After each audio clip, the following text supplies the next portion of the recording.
Get ready. The action starts now. This is Halliburton Sports.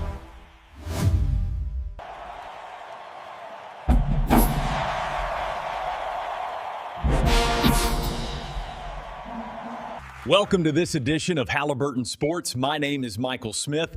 Today, we are going to talk college football.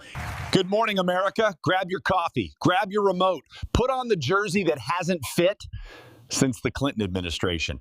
It is Saturday. It is sacred. It is the gridiron gospel of higher education. We are live from the couch, from the recliner, from the bar stool. Welcome to the beautiful, violent, expensive mess that is college football. Let's look at the stats. Let's look at the map. Zoom out, way out. Go to England. Go to France. Go to Japan. Do you see the University of Oxford building a stadium That holds 100,000 screaming lunatics? No.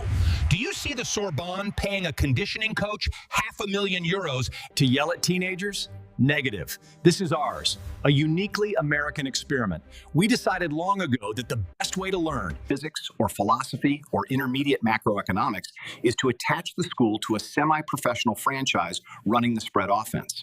In Europe, clubs are clubs, schools are schools. Here, we mix them up like Gatorade powder and vodka. We created school spirit.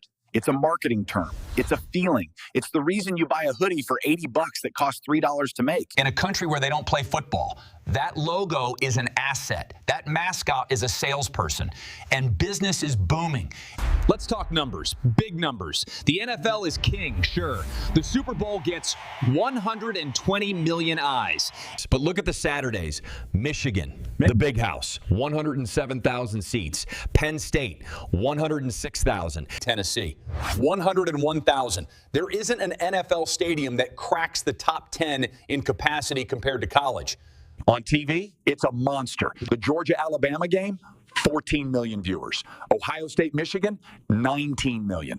That is the population of New York State sitting down to watch kids who can't legally rent a car crash into each other. And the money follows the eyes. The University of Texas, Ohio State, they generate over $200 million in revenue just from athletics. That isn't tuition. That isn't research grants. That is ticket sales. That is TV rights. That is a whole lot of beer sold in the fourth quarter. Let's go to the sidelines. See that guy in the headset? The one turning purple? The one throwing a tablet into the turf? He is likely the highest paid employee in the entire state. Check the census. In 40 out of 50 states, the highest paid public official is a football coach. Not the governor. Not the university president, not the surgeon saving lives at the university hospital, the guy drawing up a cover 2 defense. Let's break down the pay stub. A tenured professor teaching history or biology might pull in 80 grand, maybe 100 if they write a book. Kirby Smart, 11 million. Dabo Swinney, 10 million. It would take the biology professor 110 years To make what the coach makes in one season. The argument? The coach brings in the money. The coach is the CEO. The coach handles the pressure. Maybe. But the biology professor never had a booster club buy out his contract for $70 million. just to make him go away. That's the buyout, the golden parachute, the most American thing of all, getting paid a fortune to not do your job anymore. Let's review the timeline, because this is where it gets spicy. The labor force, the student athletes. For 100 years, the deal was simple. We give you a scholarship, you give us your knees, you give us your brain health, you give us wins, and we keep all the money. If a player sold a jersey, suspension.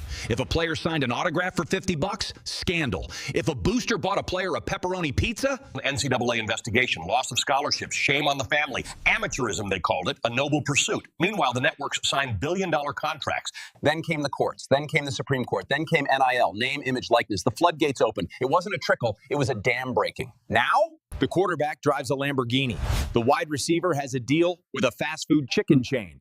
The freshman who hasn't played a snap is making 6 figures to endorse a local car dealership. We went from don't take a sandwich to here is $1 million cash. The collectives. Groups of rich donors pooling money to buy a roster. It's salary cap management without a salary cap. It is the Wild West. And the fans? We hate it and we love it. We complain about the money while donating to the collective to make sure we get the left tackle from the transfer portal. Let's talk about the books. the accounting, public schools versus private schools, the big state schools, LSU, Alabama, Michigan. They are technically government entities, but the athletic department, it's a separate corporation usually, a 501 sometimes, or an auxiliary enterprise. They say they are self-sufficient. We don't use tax dollars, they scream, except for the student fees. Check your kid's tuition bill, the athletic fee that helps keep the lights on for the volleyball team and the swimming pool.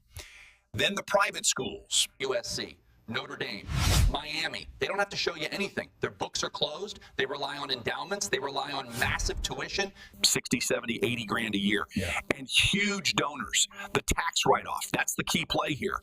When a billionaire donates $10 million for a new weight room with a waterfall and a DJ booth, that is a charitable donation. That is tax deductible.